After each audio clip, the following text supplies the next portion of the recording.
Bismillah. Assalamualaikum warahmatullahi wabarakatuh.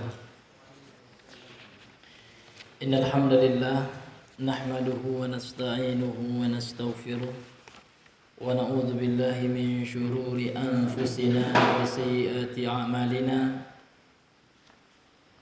May yahdihillahu fala mudilla lahu wa may yudlil fala hadiya lahu. أشهد أن لا إله إلا الله وحده لا شريك له وأشهد أن محمدا عبده ورسوله اللهم صل وسلم وبارك على نبينا محمد وعلى آله وأصحابه ومن صار على نهجه وتمسك بسنته إلى يوم الدين. يا أيها الناس اتقوا ربكم الذي خلقكم من نفس واحدة وخلق منها زوجها وبث منهما رجالا كثيرا ونساء واتقوا الله الذي تساءلون به والأرحام إن الله كان عليكم رقيبا. يا أيها الذين آمنوا اتقوا الله حق تقاته ولا تموتن إلا وأنتم مسلمون. يا أيها الذين آمنوا اتقوا الله وقولوا قولا سديدا يصلح لكم أعمالكم ويغفر لكم ذنوبكم ومن يطع الله ورسوله فقد فاز فوزا عظيما. أما بعد، فإن أصدق الحديث كتاب الله وخير الهدي هدي محمد صلى الله عليه وسلم وشر الأمور محدثاتها وكل محدثة بدعة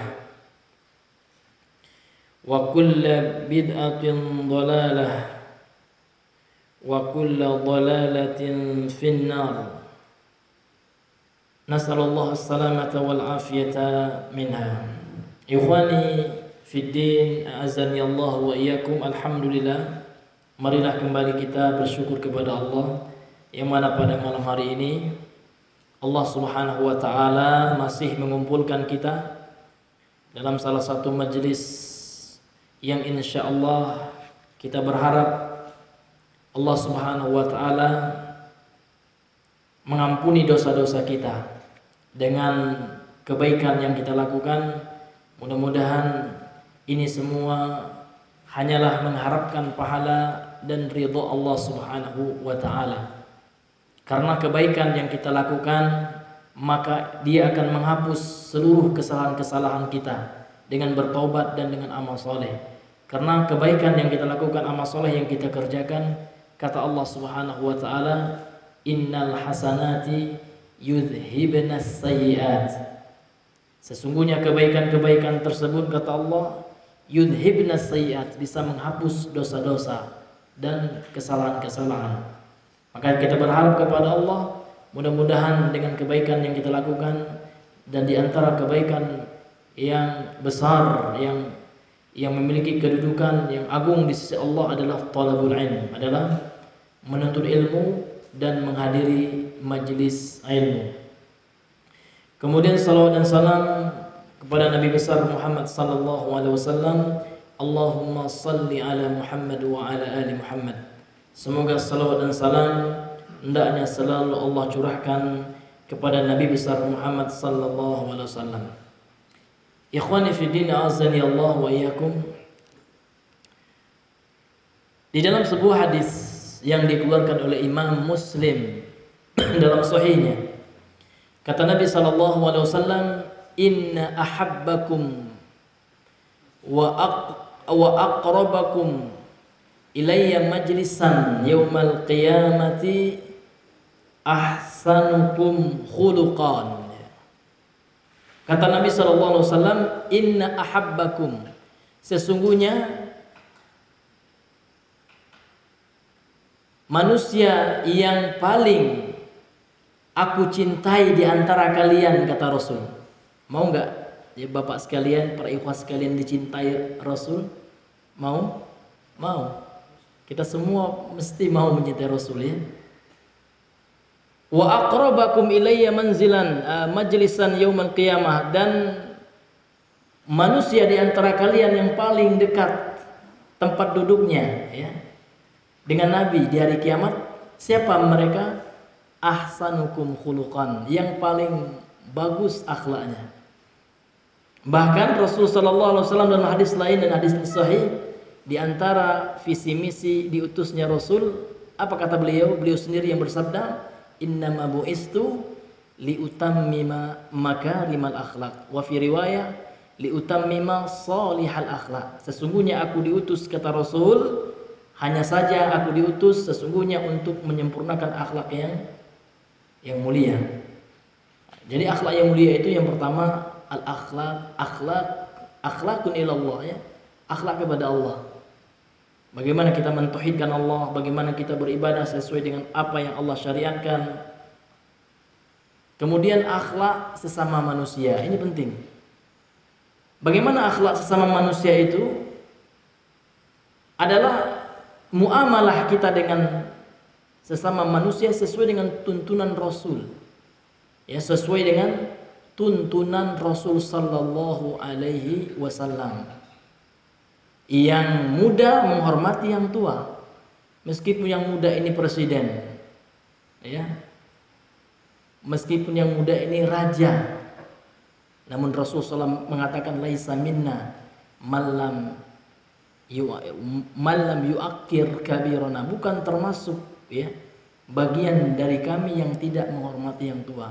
Meskipun yang muda ini seorang imam mujtahid, meskipun seorang syekh, apalagi hanya sekedar ustaz ya, maka dia wajib menghormati yang tua. Ya, kita ini nggak ada apa-apanya, saya nggak ada ilmu ya, cuman menyampaikan sedikit yang Allah berikan, belum sampai syekh, jauh ya. Kita ini sedikit sekali gitu. Kita nggak boleh berbangga-bangga dengan ilmu, ini termasuk akhlak nih. Ya, karena Al-Imam Ibnu Qayyim rahimahullahu taala mengatakan at-tafakhuru bil ilmi aswa'u halan min at-tafakhur bil amwal. Orang yang berbangga-bangga dengan ilmu, ya, masya Allah ilmu saya yang paling hebat. Siapa tuh mau ngomong? Dia bodoh itu. Baca Quran nggak bisa, subhanallah. Dia merasa dia lebih hebat, lebih tinggi. Jadi kata Imam Ibnu Qayyim, orang yang berbangga-bangga dengan ilmu yang dia miliki, ini lebih buruk kondisinya daripada orang yang berbangga-bangga dengan harta. Saya lebih banyak harta saya. Kan banyak orang sekarang kan, si fulan miskin ya. Ya, masa masih pakai ya sepeda butut, lihat saya ya, Fortuner ya, masya Allah. Ya, ini kan berbangga-bangga. Ini buruk dalam Islam, ini sombong. Namun kata Imam Ibnu Qayyim, lebih parah lagi, ada orang yang merasa lebih hebat ilmunya sehingga dia merendahkan orang lain, sehingga perkataan orang itu nggak didengar. Apa sih bulan yang ngomong pula gitu ya? Dia tahu apa gitu ya, masya Allah. Ya, ini luar biasa. Ya, maka kita harus mendengarkan kebenaran itu dari siapapun datangnya, hatta dari syaitan. Kan kita tahu hadis ya yang masyhur ya, hadis Abu Hurairah yang diperintahkan oleh Rasulullah untuk menjaga harta zakat, yang untuk menjaga zakat di bulan Ramadan. Datang syaitan ya, kisahnya sudah ma'ruf. Ya, syaitan ini bahkan mengajarkan kepada Abu Hurairah apa? Ya, bacaan ayat kursi kalau dibaca menjelang tidur maka Allah akan menjaga orang yang membacanya sampai dia terbangun gitu. Sampai dia ya, subuh sampai terbangun gitu. Maka Rasul mengatakan ya, sesungguhnya yang datang itu adalah syaitan ya. Dan dia apa yang dia katakan benar, wa kadzub. Ya, sedangkan dia membohong ya. Beda kadzub dengan kazib. Kalau kadzub gitu ya, sungguh banyak berbohongnya. Berbohong memang sukanya berbohong. Maka pentingnya akhlaknya ya. Akhlak ini penting. Akhlak murid kepada guru ya penting. Demikian juga sebaliknya. Ya, akhlak guru kepada murid. Saya teringat ada seorang teman, Ustadz Abu Umar nama beliau. Jadi beliau teman ana waktu awal-awal di Yaman, dan beliau waktu ke Yaman itu sudah usia 45 tahun, termasuk yang paling senior gitu. Jadi ada suatu ilmu yang beliau sampaikan, suatu faedah ya. Kita ini sebagai dai ya, kita itu adalah pelayan umat. Yang saya sekarang lihat kebanyakan dai minta dilayani oleh umat, nah, itu katanya. Ya kemana-mana dai sekarang ada, kalau ngisi ceramah itu katanya kalau seandainya tidak dibelikan tiket dengan Garuda dia nggak mau. Harus ya dapat apa namanya itu VIP tempat duduknya di pesawat. Dan kalau seandainya tidak tidur di bintang, di hotel bintang sekian, nggak mau dia datang. Nah, ini luar biasa. Padahal ya dai itu yang melayani umat gitu. Ya bahkan kata beliau termasuk dai yang suka dakwah ke pedalaman. Beliau tinggal di Kalimantan dan sudah banyak orang-orang Dayak alhamdulillah ya dengan dakwah beliau masuk Islam. Subhanallah. Saya juga teringat ya kisah tentang Ustadz Onur Rafiq. Ustadz Onur Rafiq itu dikisahkan oleh murid beliau, kalau beliau ngisi pengajian itu nggak mau, kalau diajak tidur di hotel nggak mau. Di mana mau tidurnya? Di masjid. Subhanallah. Itu luar biasa, akhlak yang sangat luar biasa. Jadi memang kita ini ya harus banyak belajar akhlak ya, betul. Ya kita semua, ya, nggak antum aja ya, terutama anak juga ya. Ayo kita harus belajar akhlak. Dan kita adalah manusia yang tidak luput dari dosa. Semua kita salah gitu. Namun sebaik-baik yang salah orang yang mengakui kesalahannya. Ya ketika salah kita fair gitu. Kita bukan nabi kok, ya biasa aja. Ketika kita mengakui kesalahan, ini bukan berarti kita menghinakan diri kita. Kebanyakan manusia kan enggak sekarang. Dia merasa terhina ketika mengakui kesalahan ya. Subhanallah. Ini ya, ini sifat-sifat kesombongan itu memang mesti kita kikis ya dalam hati kita. Mudah-mudahan ini menjadi motivasi bagi saya menyampaikan ya, dan mudah-mudahan juga bermanfaat bagi ya bapak-bapak sekalian ya. Semoga kita semua Allah bersihkan hati kita dan Allah jadikan kita orang-orang yang memiliki akhlak mulia. Amin amin ya rabbal alamin. Fadhal akhi. Ya. Sampai di mana kemarin soalnya beliau belum datang ya. Ya, jadi kita bahas muqaddimah aja dulu ya. Ya. Ya, nanti ya insyaallah gantian dengan Akh Buyung. Sampai di mana nih? Iya, di pembahasan mana itu ah? Oh iya betul ya. Ya al-imanu birububiyati thayyib ya. Nah, wasil ya dilanjutkan.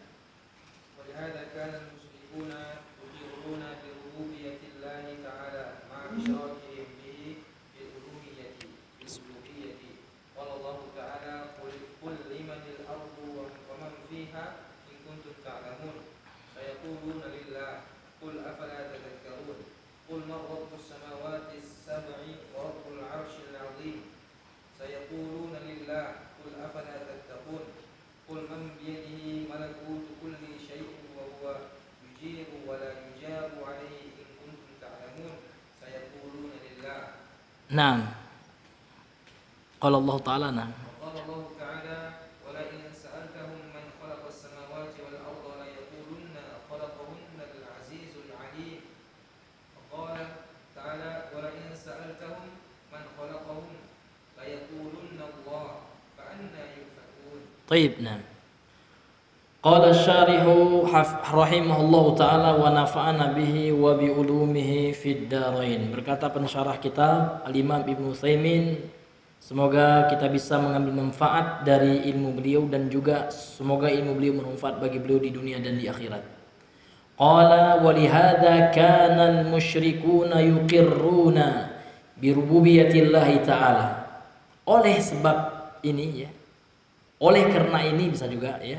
Kanal musyrikuna dahulu ya, orang-orang musyrik yakni Quraisy ya, musyriku Quraisy ya, kaum musyrikin dari suku Quraisy pada masa Nabi sallallahu alaihi wasallam, yuqirruna bi rububiyyatillahi ta'ala, mereka menetapkan keesaan Allah Subhanahu wa taala dalam rububiyahnya. Artinya mereka juga percaya gitu. Ketika ya ditanya siapa yang menciptakan langit dan bumi, maka orang-orang kafir Quraisy menjawab siapa? Allah Subhanahu wa taala.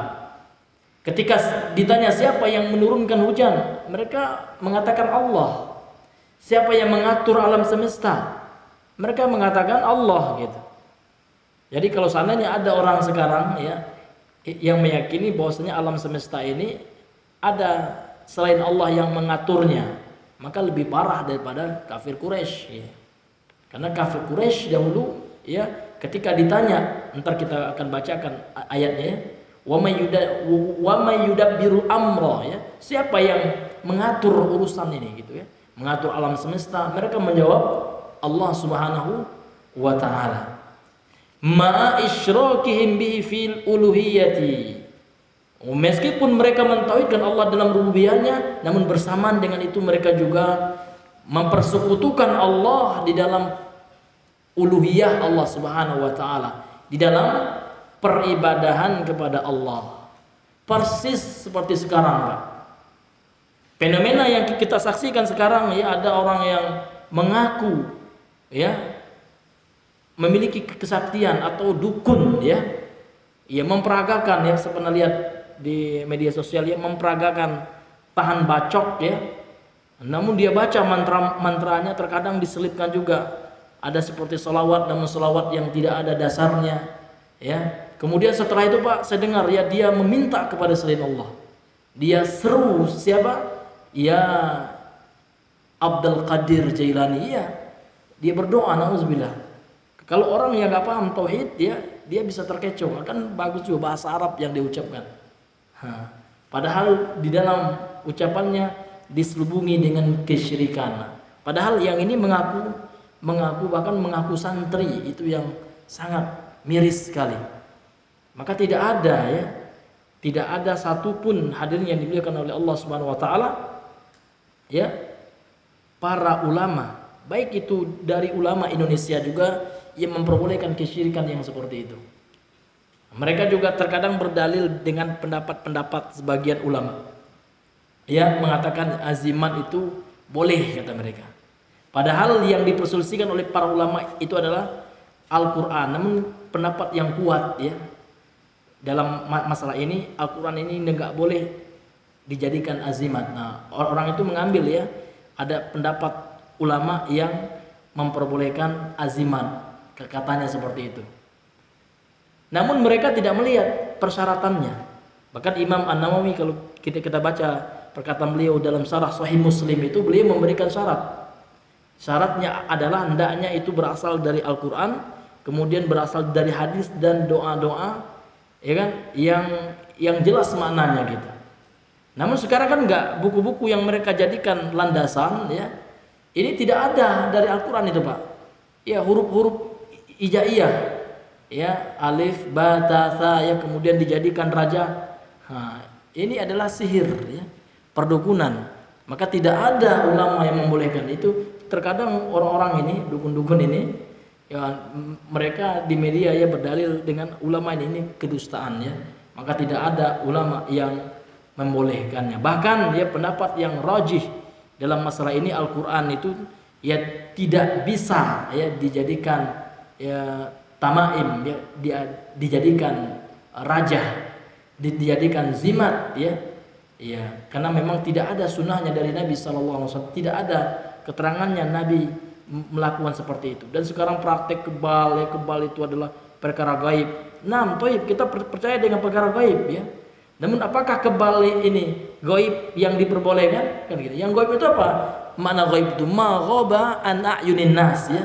Ma ghaba an a'yunin nas, segala sesuatu yang tidak bisa dilihat ya melalui pandangan manusia, melalui panca indera, kan itu yang gaib gitu ya. Ya, kalau seandainya ya, setiap yang gaib itu harus kita percayai ya, berarti ya keyakinan kesyirikan atau agama-agama kesyirikan, agama-agama kufur ya, mereka juga mempercayai dengan dewa-dewa yang gaib menurut mereka. Apakah kita juga harus mempercayainya? Kan tidak. Maka gaib itu sudah ada standarnya. Alladzina yu'minuna bil ghaib, kata Allah. Ketika Allah menyebutkan sifat orang yang beriman, di antara sifat mereka adalah yaitu orang-orang yang yakin percaya kepada perkara yang gaib. Perkara gaib yang sudah ada standarnya.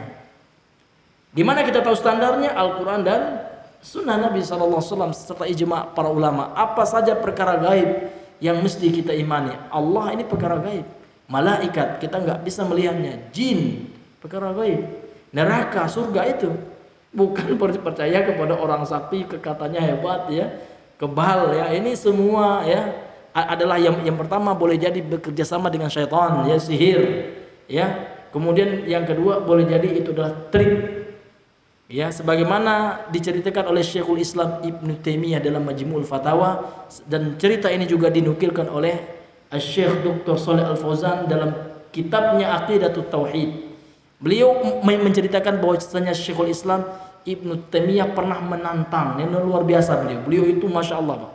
Syekhul Islam itu tidak hanya seorang alim ya, namun beliau ada seorang pemberani, bahkan mujahid, bahkan beliau ikut dalam perang Tatar ya, melawan orang-orang Tatar, beliau ikut di medan tempur, bahkan beliau berani menantang setiap orang-orang yang mengaku tahan bakar. Jadi pada masa beliau itu ada sekelompok sufi, memang orang-orang tasawuf seperti ini Pak ya, dedengkot ya, orang mengaku hebat itu dari zaman dahulu. Jadi ada kelompok tasawuf namanya ya Ahmadiyah Arifaiyah. Ya, jadi kelompok Ahmadiyah Arifaiyah ini ya kan salah satu jenis tarikat ya kan. Tarekat Rifai, Arifai Ahmadiyah, At-Taihiyah, Ahmadiyah, Arifaiyah itu nama sektenya, sekte tarikat ini. Yes. Dan kebanyakan ilmu-ilmu kebatinan itu ya dari tarikat ini Pak. Ya. Jadi sekte tarikat ini mengaku tahan bakar gitu. Ya kan? Dan mereka sudah mengadakan atraksi lah gitu ya. Kayak sulap atau apa gitu ya. Ketika mereka masuk ke dalam api, mereka tahan bakar dan mereka menganggap itu ada sebuah kesaktian ya, karomah gitu yang Allah berikan kepada mereka. Setelah Syekhul Islam mendengar berita seperti itu, beliau mengajak ya, bahkan beliau membuat kayak sayembara lah gitu ya. Saya menantang, kata atahadda, kata beliau, saya menantang seluruh ya para pengikut tarekat Ahmadiyah Rifaiyah yang mengaku tahan bakar dimanapun mereka berada, ya kan, di ujung dunia katanya, ya di sebelah barat dan timur dunia, kalau ada orang yang mengaku tahan bakar maka saya menantang mereka, kata beliau. Jadi akhirnya apa yang terjadi ialah diwujudkan Pak ya. Akhirnya datanglah beliau ya kan, akan melakukan pembuktian ya dengan sekelompok orang yang mengaku tahan bakar dari penganut tarekat Ahmadiyah Arifaiyah ini. Kemudian apa yang terjadi? Ya, maka Syekhul Islam mengatakan, ya sebelum kalian dibakar ada persyaratannya katanya. Apa syarat-syaratnya kata mereka? Kalian harus mandi dulu katanya. Mendengar ucapan itu langsung ya buyar ya orang-orang tarekat yang katanya anti bakar ini, ya kan? Ternyata mereka itu memiliki trik, dijelaskan langsung oleh Syekhul Islam. Kalian ini menipu katanya.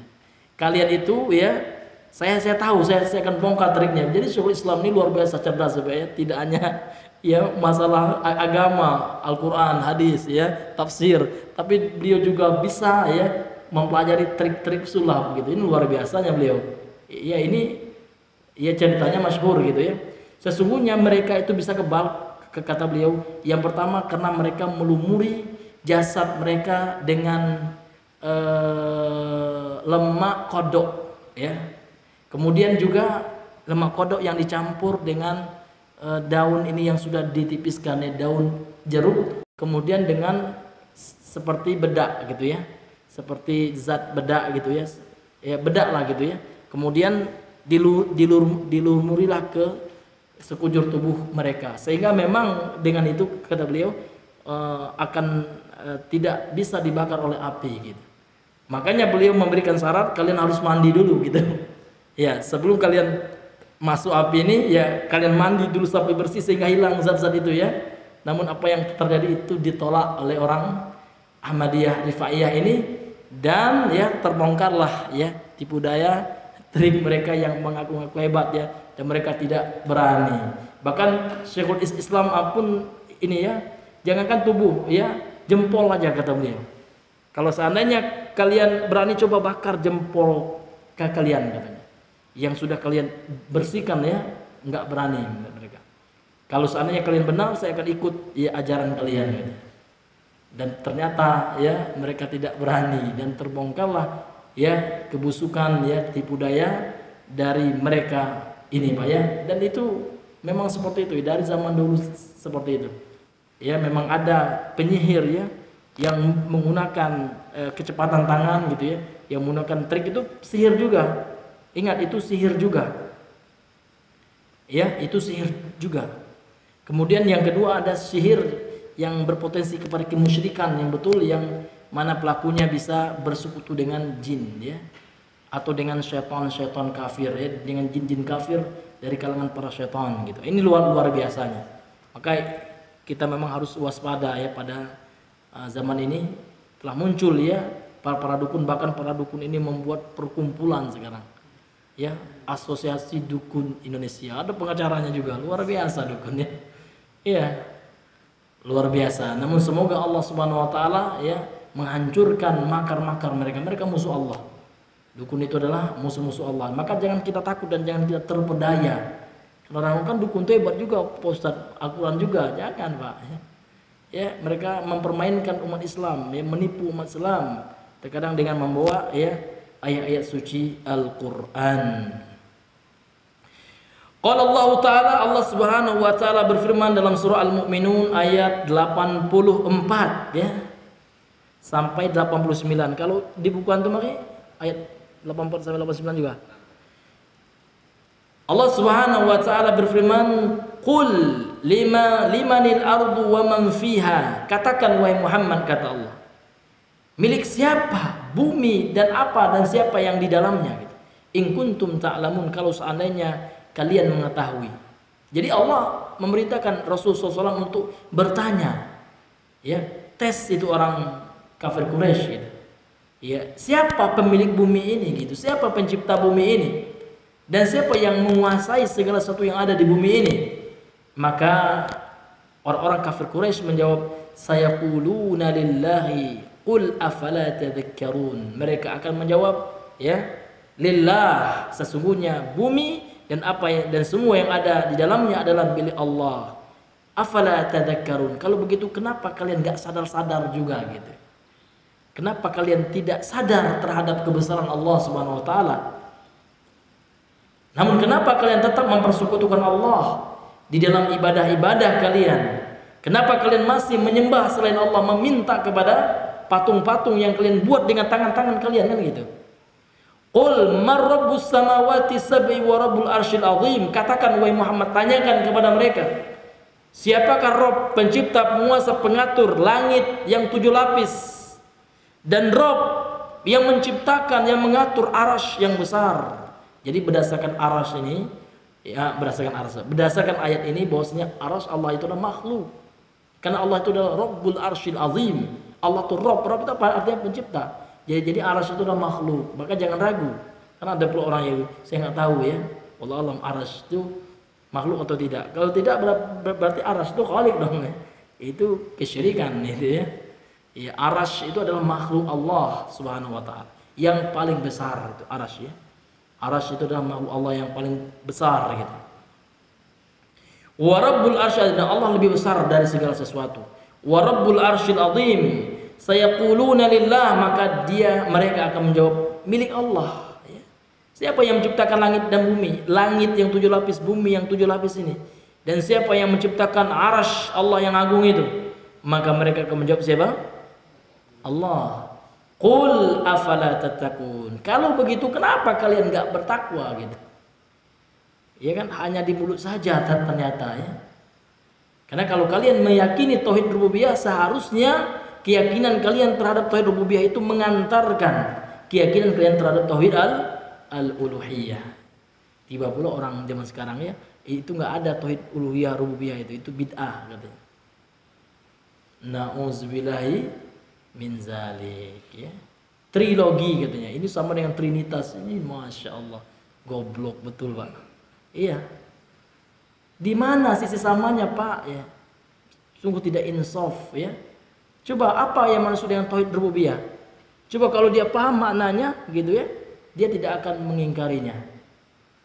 Makanya ada ungkapan ulama mengatakan ya kan, orang yang tidak tahu itu ya memusuhi apa yang dia tidak ketahui gitu ya. Iya, ini luar biasa. Masa disamakan dengan Trinitas ya? Trinitas itu substansinya beda.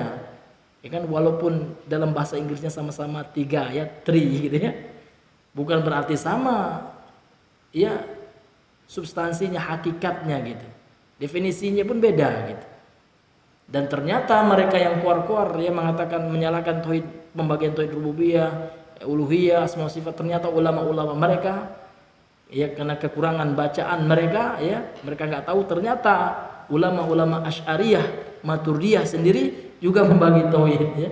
Imam Al-Ghazali ya, beliau membagi tauhid ya menjadi 2. Lihat ya Aqidatul Awam Imam Al-Ghazali. Ada tauhidul awam katanya. Tauhid untuk orang awam, kemudian ada tauhidul khassah. Ada tauhid untuk orang yang khusus kan gitu. Kan dibagi juga itu. Mana dalilnya kan gitu.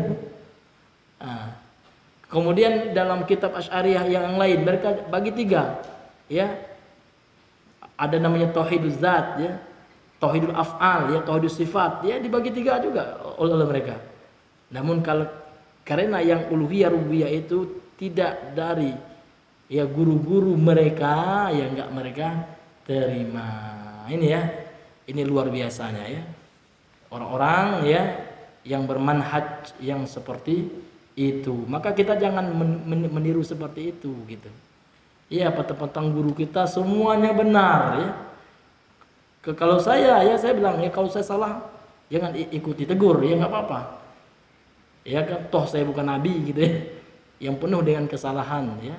Kalau nabi memang maksum. Ya ini manhaj ini. Ya, jangan petang-petang guru kita seolah guru kita itu maksum, nggak pernah salah tat ya. Ya, antum nggak punya adab tat kalau antum kritik. Wah, ya, masya Allah. Seolah-olah yang beradab itu harus kita aja. Semuanya kita beradab. Murid juga harus ada adabnya. Guru juga harus beradab gitu. Semua kita dituntut beradab, akhi. Ya.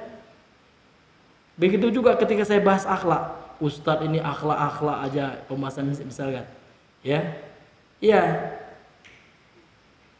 Jadi ketika saya menyampaikan akhlak, maka akhlak ini enggak untuk orang aja, ya kan? Namun yang pertama kali saya yang harus berakhlak gitu.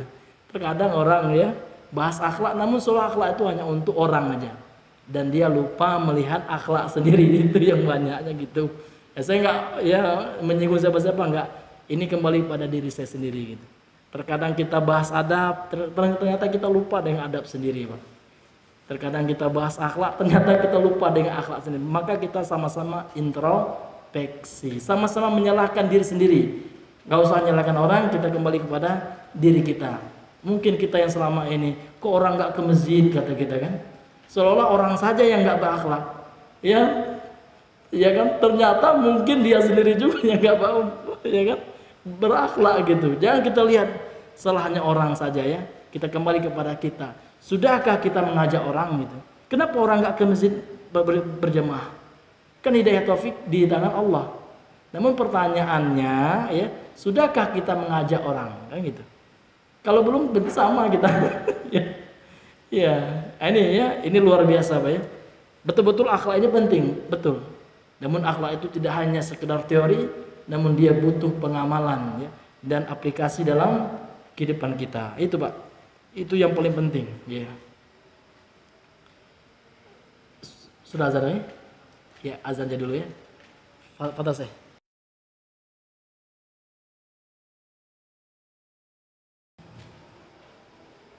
Qul man biyadihi malakutu kulli syai'in, malakutu kulli syai'in. Katakanlah wahai Muhammad ya, siapa yang di tangannya kerajaan ya segala sesuatu gitu.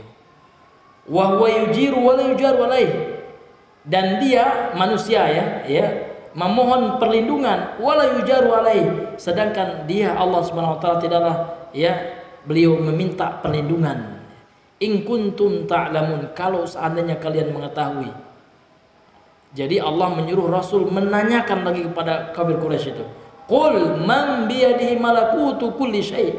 Katakan wahai Muhammad, tanyakan mereka kafir Quraisy itu, siapa yang di tangannya kerajaan segala sesuatu, kerajaan langit dan bumi.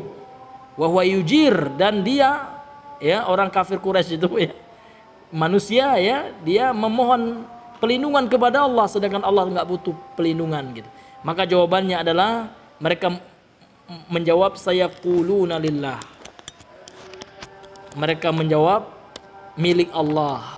Jadi mereka ya menjawab apa?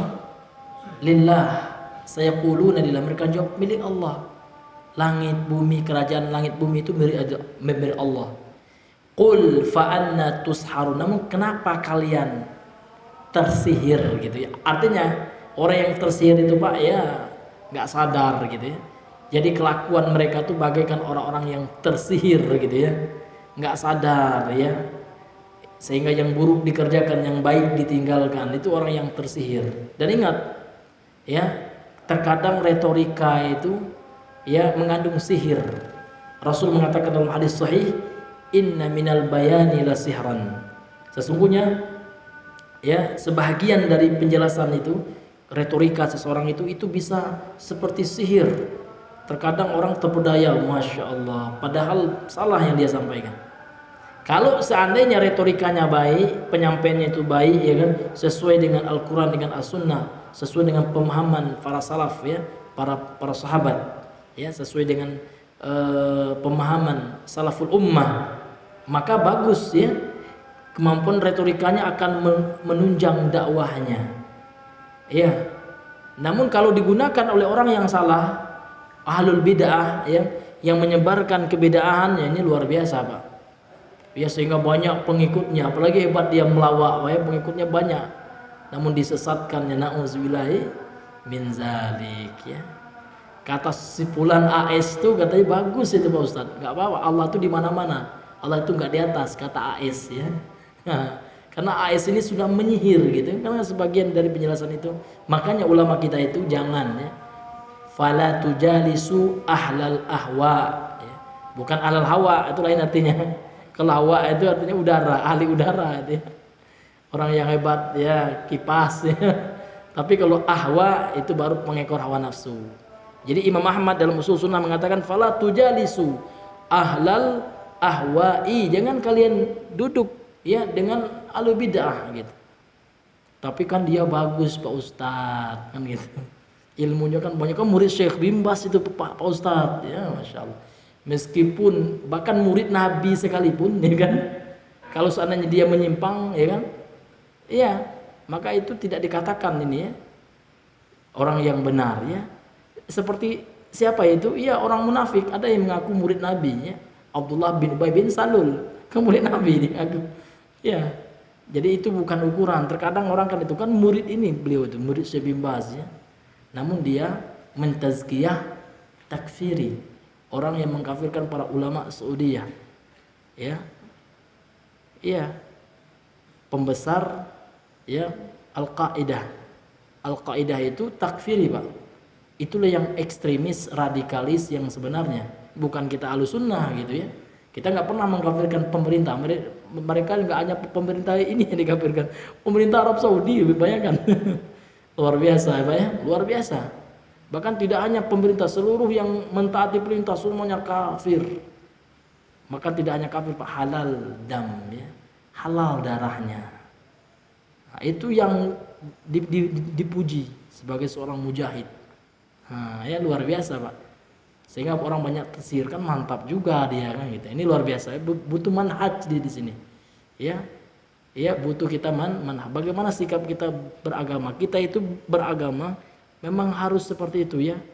Ada waktunya lembut, ada yang kita tegas terhadap prinsip.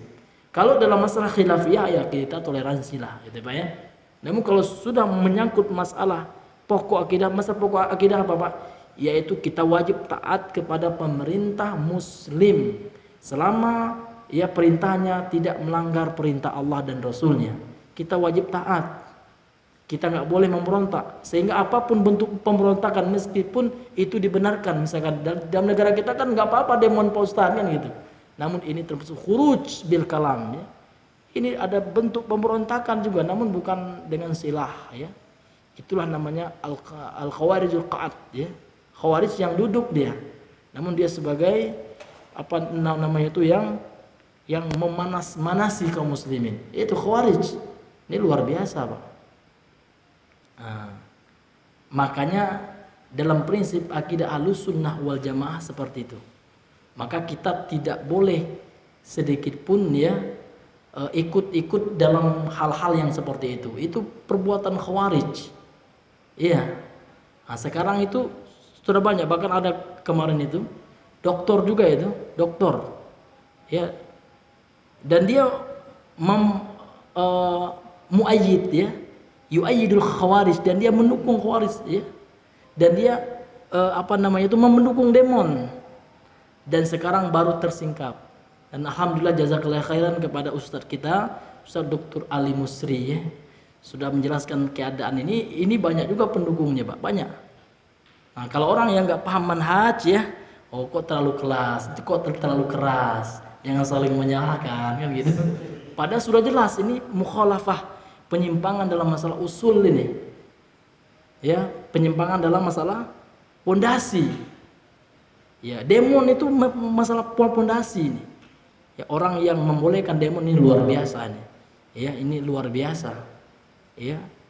Nah, terkadang kan orang kan jangan menjadikan dia Islam juga deh.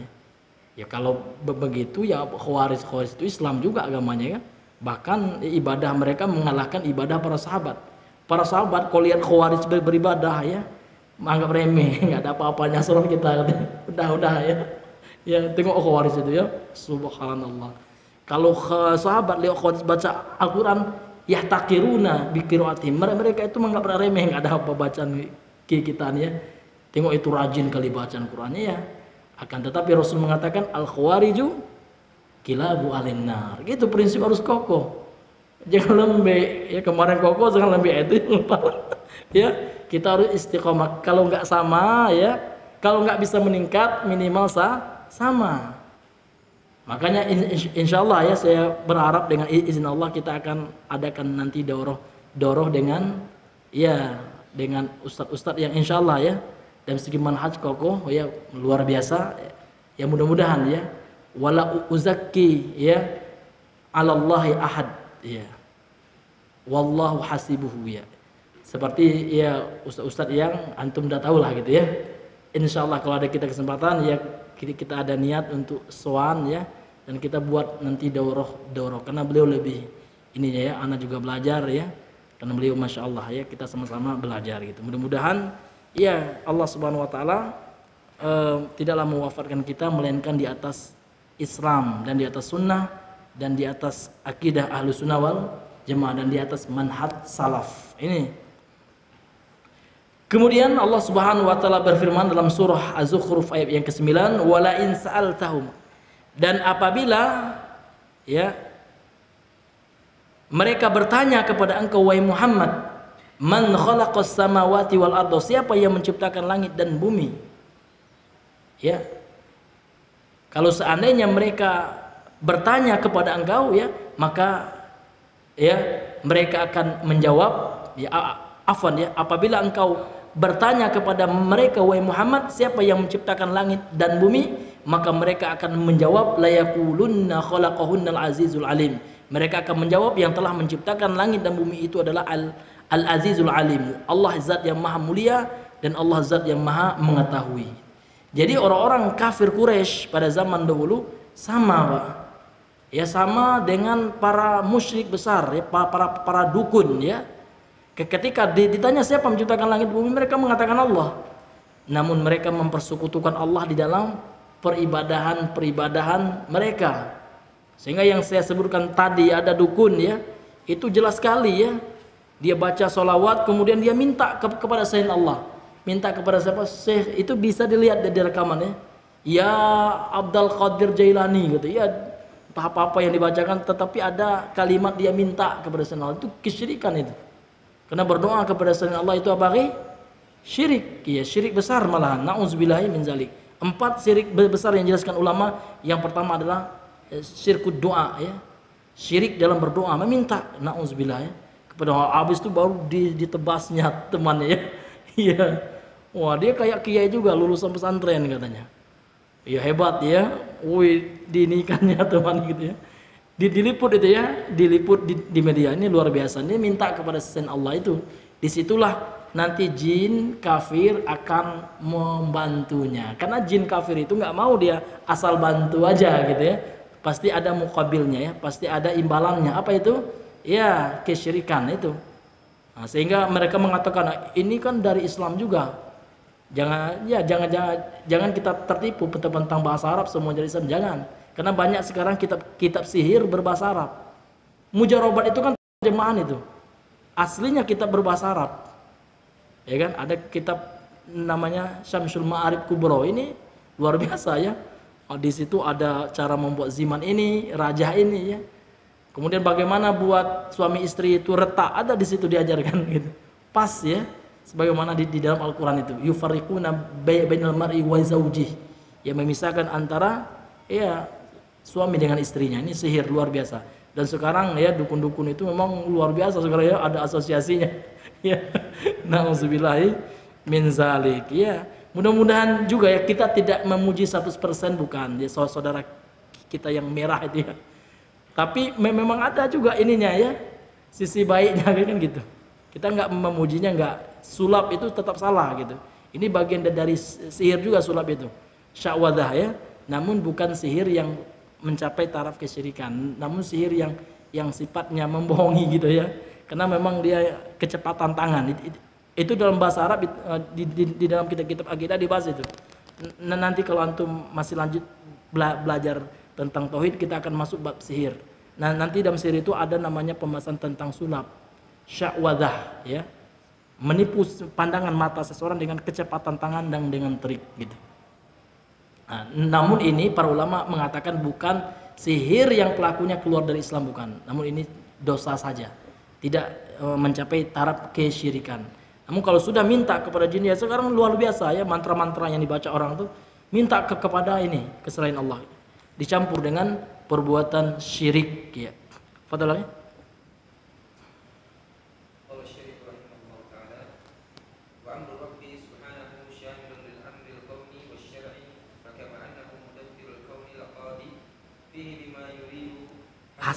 Hasba ma taqtadihi hikmatuhu ya.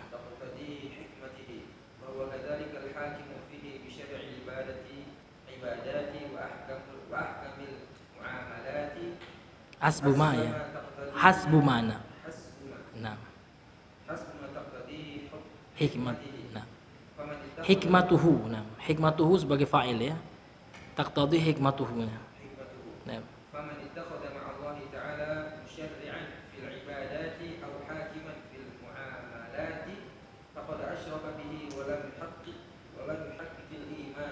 Imana, mafhum ya.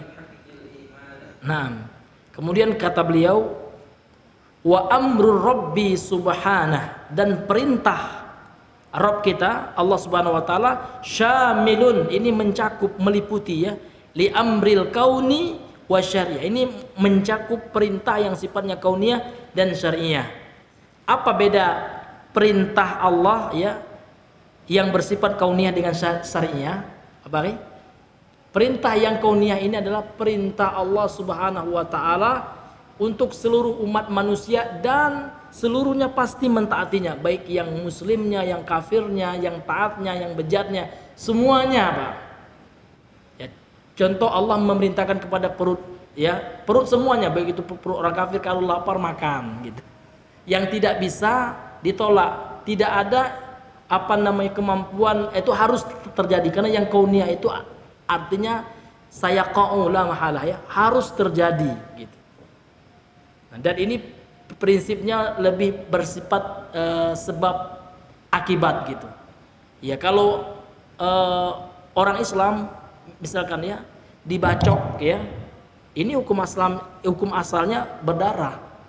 Karena begitulah Allah memerintahkan yang tajam itu bisa ya melukai. Demikian juga orang kafir seperti itu juga gitu. Ini ya mesti terjadi gitu. Ini hukum asalnya seperti itu. Kalau perintah Allah yang sifatnya syariah ya, ini adalah perintah Allah yang terdapat di dalam Al-Qur'an dan hadis ya, melalui Rasul sallallahu alaihi wasallam. Syariat Allah gitu. Perintah-perintah Allah di dalam syariat itu semuanya syariah. Namun yang syariah ini Ada yang terlaksana, ada pula yang tidak terlaksana. Dan tanda Allah mencintai seseorang hamba tidak kepada perintah kauniyahnya. Karena memang kauniyah ini ya suka enggak suka ya, karhau ya, baik itu terpaksa maupun tidak terpaksa harus ditaati gitu, ya kan? Karena dia bersifat kauniyah yang pasti terlaksana. Sedangkan syariah itulah buktinya Allah mencintai hambanya. Kalau hambanya yang mentaati Allah dalam perintah-perintah yang sifatnya syariah, itu berarti Allah mencintainya gitu. Ya. Jadi tolak ukur cinta Allah itu adalah pada perintah Allah yang bersifat syariat ini ya, yang syariah ya.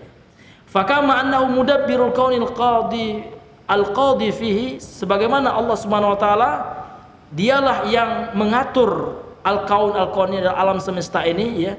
Al-qadi fi, dan Allah lah sebagai hakim, sebagai qadi yang memutuskan peraturan yang ada di alam semesta ini, ya aturan siang dan malam ya, bagaimana terjadinya hujan misalkan, ya kan, bagaimana air laut itu ya kan kemudian menguap ya menjadi awan hitam kemudian jatuh menjadi hujan, ya kan, itu alam semesta itu Allah yang mengaturnya. Orang hanya bisa mempelajari sekarang kenapa terjadi gempa bumi kan gitu. Orang sains mengatakan iya betul ya jawabannya, terjadinya pergeseran lempeng vulkanik di mana di laut ya. Ya namun terkadang ya enggak semuanya ya, sebagiannya lupa kepada Allah. Apakah mau lempengan itu bergerak sendiri? Kan enggak. Memang lempengan itu prosesnya seperti itu ya, sesuai dengan sainsnya, ilmu pengetahuan yang seperti itu. Namun itu semua tidak lepas dengan kendali Allah. Itu bedanya dengan orang yang beriman. Orang yang beriman itu mereka selalu mengaitkan apa yang ada di alam semesta ini dengan Allah. Ya kan? Siang dan malam ini orang tahu bahwa orang yang belajar ilmu geografi kan tahu bagaimana proses terjadi, kan kita pelajari juga ya.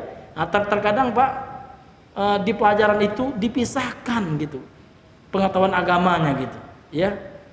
Ada apa namanya itu, ada pemisahan gitu ya antara ilmu umum dengan ilmu agama. Ini salah, karena ilmu umum itu tidak lepas dengan ilmu agama, sehingga banyak terlahir orang yang cerdas tapi tidak religius gitu, orang-orang yang pakar namun ateis itu. Makanya kalau saya sendiri ya mau itu ilmu geografi itu selalu dikaitkan dengan Allah, tapi agak susah juga ya di negara kita kan Tuhan yang diakui kan nggak cuma Allah katanya. Orang itu lain pula Tuhan kan gitu. Susah juga kita. Namun yang umat Islam ya harus ya, pakar-pakar Islam ini saran saya ya, yang hebat. Kan umat Islam kan banyak, bahkan ada di Jogja itu ya kan yang lulusan S3 fisika ya. Bahkan ustadz juga beliau ya, Oktobianus sama nama itu ya. Iya, dokter siapa ya, itu buat kurikulum fisika namun masukkan unsur tauhid di dalamnya. Karena ilmu fisika itu enggak lepas dengan tauhid kepada Allah. Ya sehingga anak itu tidak hanya cerdas secara pengetahuan, ya, secara kognitifnya cerdas, namun dia juga memiliki keimanan kan gitu. Dalam ilmu biologi juga, ketika orang ahli kurikulum itu ya, buat kurikulum SD biologi atau SMP ya, nah, masukkan di situ muatan tauhidnya, itu luar biasa. Sekarang kan enggak, ya kan, seolah-olah enggak ada ya dibicarakan masalah Tuhan, ya seolah hampa gitu. Ilmu biologi itu hampa seolah gitu ya. Iya, bagaimana proses fotosintesis kan dia diajarkan itu, tapi nggak ada, itu semua dikendalikan oleh Allah kan, nggak ada Pak ya. Iya, yang agama sudah ada khusus pelajaran agama udah. Iya, seolah-olah dipisahkan. Ya. Dan yang kita mau itu ada nggak pelajaran umum ya, konsep alam semesta ini kan pelajaran umum kan yang dibahas kan masalah alam ya kan, yang eksakta itu ya, atau yang ilmu sosialnya masalah ekonomi pun harus selalu dikaitkan dengan muatan pelajaran tauhidnya, sehingga melahirkan ahli-ahli ekonomi yang bertauhid ya, ahli-ahli sosiologi yang bertauhid gitu ya. Iya, karena sosiologi itu kan sangat eranya, mereka lebih terpesona dengan Karl Marx ya. Iya, dengan siapa lagi? Siapa tuh Bapak sosiologi tadi? Iya, beliau yang pakar ya jurusan sosiologi. Nah, itu luar biasa ya Pak ya.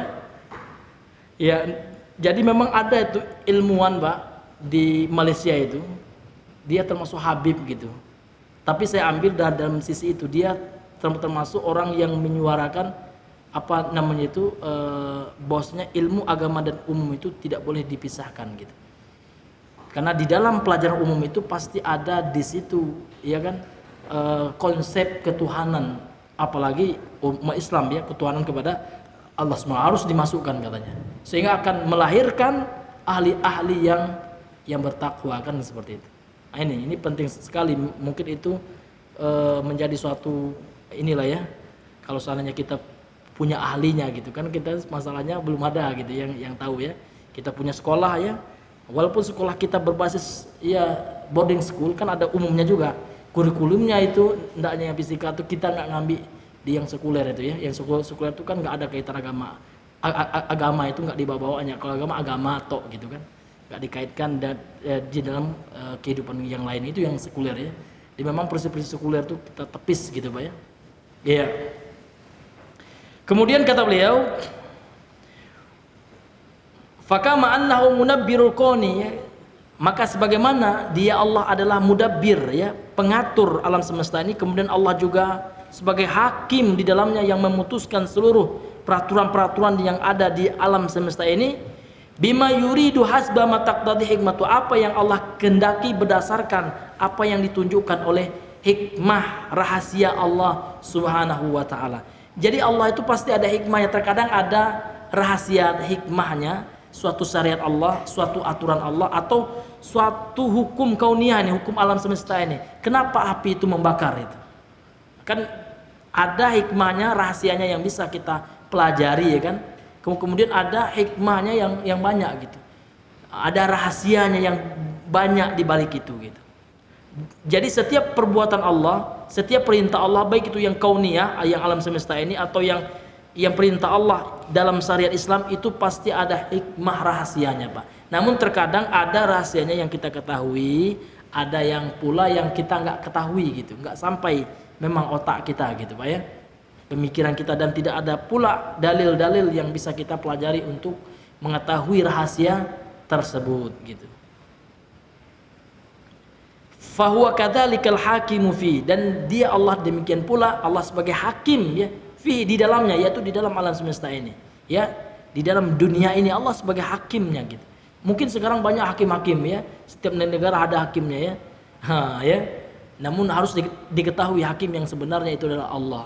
Hakim di dunia ini hanya sekedar bisa memutuskan ya kehidupan dunia, sepulan ya dihukum, diponis ya 5 tahun penjara, itu hakim dunia.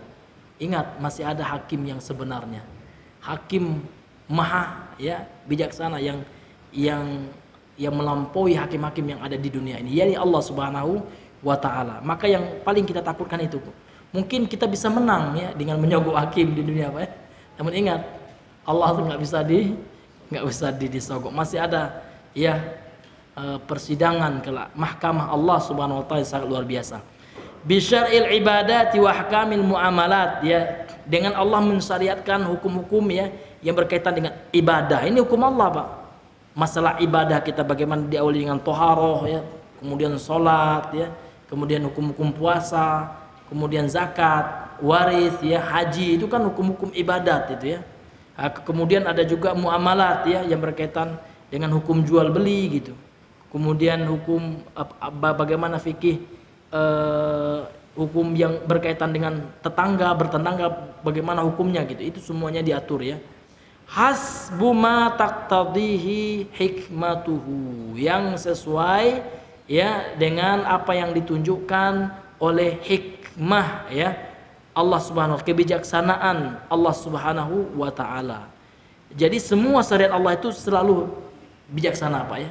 Hakim itu apa arti hakim ya? Hakim itu artinya zul hikmah. Ya, zat yang memiliki kebijaksanaan. Hikmah itu artinya bijaksana Pak.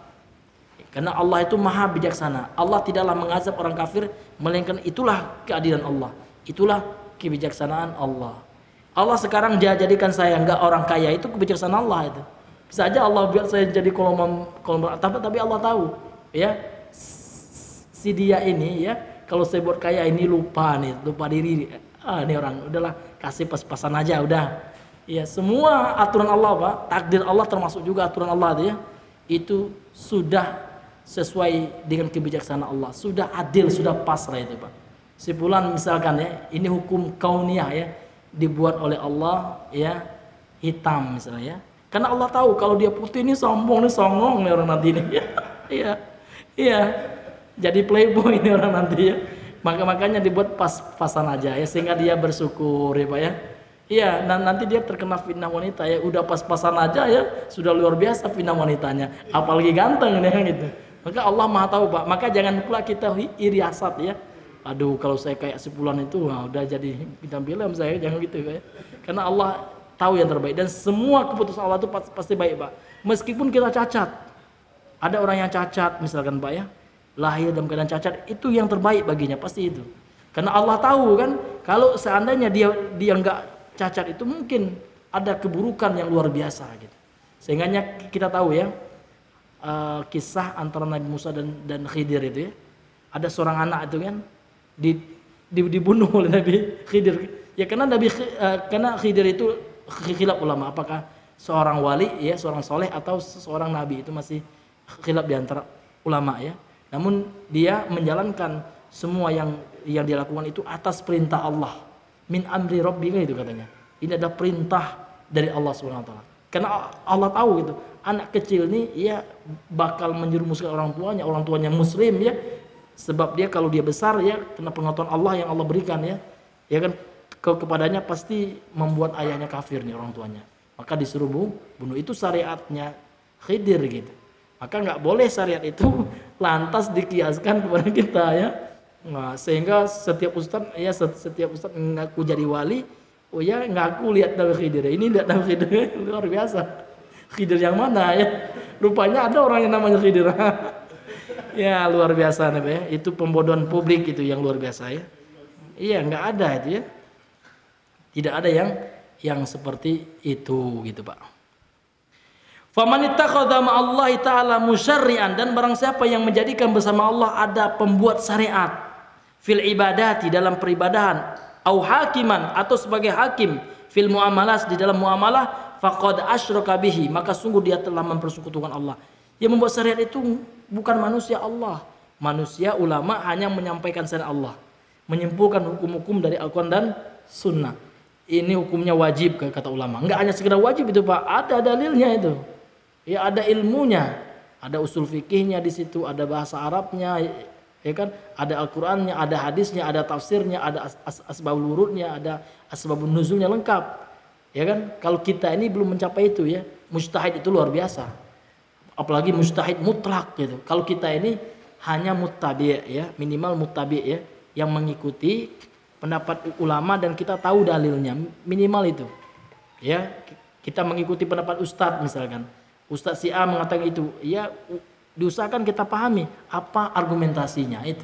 Minimal seperti itu. Namun kalau memang nggak paham betul ya, baca pun nggak bisa misalkan. Nah, dalam keadaan seperti itu barulah dia bisa taklid saja tanpa memahami ya alasan dari ustadz mengatakan misalkan itu halal, itu haram, itu mubah, itu sunnah, itu makruh misalkan.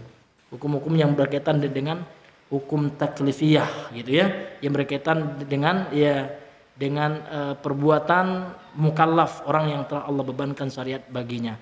Demikian juga masalah muamalat ya. Ada pakar muamalat ya, ada mengatakan hukum sekarang muamalat kontemporer ya. Hukum perlombaan ini terkadang banyak kita itu Pak yang ini ya, yang nggak memperhatikan lagi. Coba Bapak beli buku muamalah kontemporer halal haram itu ya, yang Ustadz Irwandi itu bagus ya. Kan di situ disebutkan ya, yang perlombaan yang diperbolehkan untuk diberikan hadiah kan cuma 3 itu, lomba memanah, ya kan, kemudian lomba pacu kuda, sabaqah, kan gitu hadisnya. Tidak boleh diberikan hadiah. Kalau seperti itu gimana Ustaz? Ya gitu, kita sami'na wa ata'na gitu. Dan dikiaskan, dan sebagian ulama ada yang mengkiaskan musabaqah juga termasuk. Karena memang pada prinsipnya memanah itu ihya'ul Islam ya, menghidupkan Islam ya. Termasuk ya musabaqah itu juga menghidupkan Islam supaya memotivasi orang untuk menghafal Al-Qur'an misalkan. Ada musabaqah tahfizil Qur'an misalkan. Itu ada sebagian ulama itu mengkhilaf ulama ya, kalau Syekh Al-Albani tidak memakai pendapat itu ya, karena kias itu kata beliau jauh gitu. Namun ada juga ulama memakai kias itu ya, seperti Imam Ibnu Qayyim, kemudian difatwakan Syekh bin Baz ya, Namun itu saja, jangan pacu karung masuk pula gitu. Boleh ulang pacu karung, boleh, asalkan perlombaannya nggak ada unsur Arabnya boleh. Namun yang nggak boleh dikasih hadiah. Oh Ustaz, nanti nggak semangat, ya gitulah syariat Islam Pak. Kita sekarang ya mau tunduk syariat Islam atau pingin semangat gitu. Ada juga alasan gitu. Ya lomba tarik tambang nggak apa-apa, tarik tambang itu nggak apa-apa ya. Sampai ngos-ngosan pun nggak apa-apa. Tapi jangan dikasih hadiah, apalagi pakai uang iuran segala itu judi. Ya, yang mana yang pakai iuran, yang klub A bayar ya uang pendaftarnya 900, yang B juga. Kemudian hadiahnya diambil dari situ, itu judi itu Pak. Ya seperti kita kecil-kecil yang main kelereng Pak ya, yang menang ambil kelereng kawan, itu judi juga itu. Ya walaupun tanpa kita sadari, saya juga gitu Pak, pernah juga gitu ya. Main kelereng di situ, yang kalah diambil itu judi tanpa kita sadari. Main karet pun seperti itu, judi itu. Walaupun itu agak remeh karet ya, supaya menang ambil karet kawan itu kan. Nah, terkadang seperti itu Pak ya, memang butuh ya kita ilmu itu memang Masya Allah. Dengan ilmu kita tahu Pak ya, apa yang harus kita lakukan, apa yang harus kita tinggalkan. Maka saya sarankan itu minimal ada bukunya itu bagus Pak ya. Itu dibahas oleh beliau itu ya, masalah seperti itu, masalah undian ya kan, kemudian masalah kontemporer lah Pak ya, fikih muamalah kontemporer yang kita hadapi ya dalam kehidupan kita sehari-hari. Toib, karena sudah jam 8 ya. Mungkin kita cukupkan sampai di sini dulu pembahasannya. Subhanakallahumma bihamdika asyhadu an la ilaha illa anta astaghfiruka wa atubu ilaik. Assalamualaikum warahmatullahi wabarakatuh.